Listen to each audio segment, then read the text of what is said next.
السلام علیکم ورحمۃ اللہ وبرکاتہ۔ دوستو، آج کی اس ویڈیو میں ہم دیکھیں گے کہ یزید کون تھا اور اس کو حکومت کیوں ملی اور حکومت ملنے کے بعد اس نے کیا کیا کام کیے۔ آئیے اس ویڈیو میں دیکھتے ہیں۔ یزید بن معاویہ، مکمل نام یزید بن معاویہ بن ابو سفیان بن حرب بن امیہ الاموی الدمشقی، خلافت امویہ کا دوسرا خلیفہ تھا۔ اس کی ولادت 23 جولائی 645 عیسوی کو عثمان بن عفان کی خلافت میں ہوئی۔ اس کی ماں کا نام میسون تھا اور وہ شام کے کلبیہ قبیلے کی مسیحی خاتون تھی۔ اس نے معاویہ کے بعد 680 عیسوی سے 83 عیسوی تک مسند خلافت سنبھالا۔ اس کے دور میں اس کے حکم سے سانحہ کربلا میں نواسۂ رسول حضرت امام حسین بن علی شہید کیے گئے۔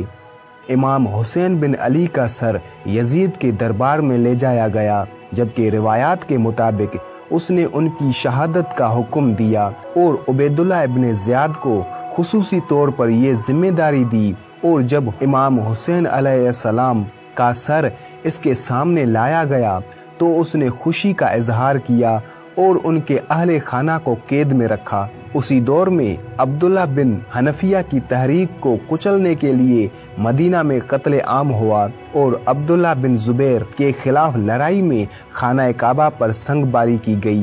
یزید نے معاویہ کی وفات کے بعد 30 برس کی عمر میں رجب 60 ہجری میں مسند خلافت سنبھالی۔ اس کے عہد حکومت میں عقبہ بن نافع کے ہاتھوں مغربی اقصی فتح ہوا اور مسلم بن زیاد نے بخارا اور خوارج فتح کیا۔ دمشق میں ایک چھوٹی سی نہر تھی جس کی توسیع یزید نے کی تھی، اس لیے اس نہر کو اس کی طرف منسوب کر کے نہر یزید کہا جاتا ہے۔ یزید پر بہت سے گناہ ثابت ہوتے ہیں جن میں سے بہت سے کتابوں میں لکھے ہی نہیں گئے، اور جو لکھے ہوئے ہیں وہ میں آپ کو اس ویڈیو میں مختصر احوال میں بتاتا ہوں۔ اس نے والی ملک ہو کر زمین میں فساد پھیلایا، حرمین طیبین و خود کعبہ معظمہ و روضہ طیبہ کی سخت بے حرمتیاں کی، مسجد کریم میں گھوڑے باندھے، ان کی لید اور پیشاب ممبر اطہر پر پڑے۔ 3 دن تک مسجد نبوی بے اذان و بے نماز رہی۔ مکہ و مدینہ و حجاز میں ہزاروں صحابہ و تابعین بے گناہ شہید کیے گئے۔ کعبہ معظمہ پر پتھر پھینکے، غلاف شریف پھاڑا اور جلا دیا گیا۔ مدینہ طیبہ کو لوٹنا اپنے لشکر پر حلال کر دیا۔ رسول اللہ حضرت محمد صلی اللہ علیہ وآلہ وسلم کے جگر پارے کو 3 دن بے آب و دانہ رکھ کر ماہ ہمراہیوں کے تیغ ظلم سے پیاسا ذبح کیا۔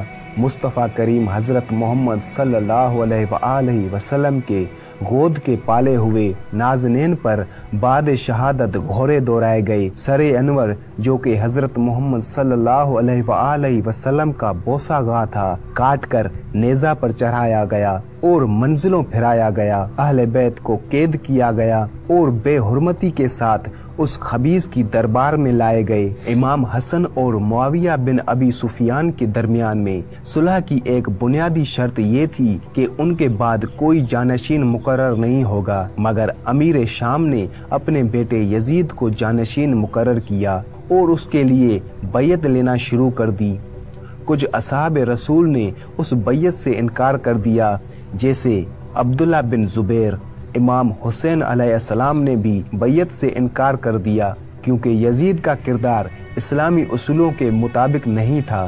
یزید کے تخت نشینی کے بعد اس نے امام حسین علیہ السلام سے بیعت لینے کی پوری کوشش شروع کر دی۔ یزید نے مدینہ کے گورنر، بعد میں کوفہ کے گورنر کو سخت احکامات بھیجے کہ امام حسین علیہ السلام سے بیعت لی جائے۔ یزید نے جب محسوس کیا کہ کوفہ کا گورنر نرمی سے کام لے رہا ہے تو اس نے گورنر معزول کر کے ابن زیاد کو گورنر بنا کر بھیجا، جو نہایت شکی القلب تھا۔ مورخین نے لکھا ہے کہ ابن زیاد نے یزید کے حکم کی تعمیل کرتے ہوئے خاندان رسالت کو قتل کیا اور قیدیوں کو اونٹوں پر شہیدوں کے سروں کے ساتھ دمشق بھیج دیا۔ دمشق میں بھی ان کے ساتھ کچھ اچھا سلوک نہ ہوا۔ یزید نے امام حسین علیہ السلام ابن علی علیہ السلام کے سر کو اپنے سامنے تشت پر رکھ کر ان کے دندان مبارک کو چہرے سے چھیڑتے ہوئے اپنے کچھ اشعار پڑھے،